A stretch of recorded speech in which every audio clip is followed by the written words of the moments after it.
In this lesson, we'll discuss network access controls for your Atlas deployment.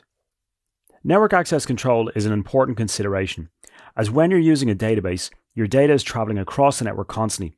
It's important to control who has access to that network, which IPs should be allowed to connect to your Atlas cluster, and for how long.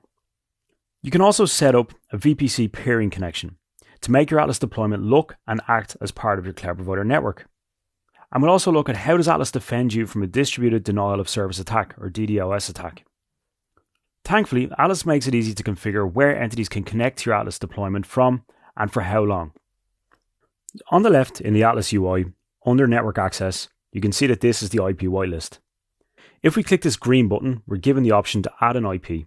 We have a handy button up here that adds your current IP to the whitelist. You can add a comment, or you can specify a time when this whitelist entry will expire. You can pick 6 hours, 1 day, or 1 week. This could be handy if you had a remote employee who was unable to access the network for a brief period of time, or if you had a temporary contractor consultant that you needed to grant access for a specified period of time. Not only can you add an IP, but you can also add a sitter block, a range of IPs to your IP whitelist. Remember, it's always good to either limit your IP whitelist to a single IP or a small range of IPs. This reduces the attack surface. In this menu, you can also add a VPC peering connection. If you're deployed on AWS, Azure, or GCP, we have VPC peering available for all 3 cloud providers. So what about a denial of service attack, where an attacker tries to flood your Atlas cluster with so many requests that the server can't respond?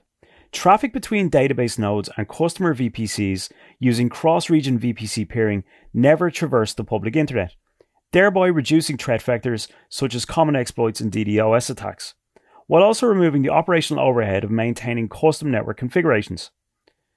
And that wraps up this lesson on Atlas network access controls. In this lesson, we've seen where and how to add entries into the whitelist for your cluster, both singular IP addresses and sitter ranges, and that we can make those entries ephemeral, i.e. we can delete them after a certain period of time.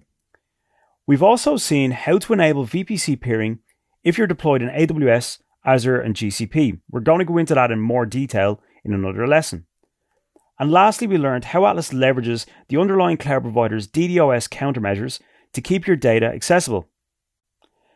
So now that we know how IP whitelisting works and how to add your own IP whitelist to your Atlas cluster, go ahead and try it yourself.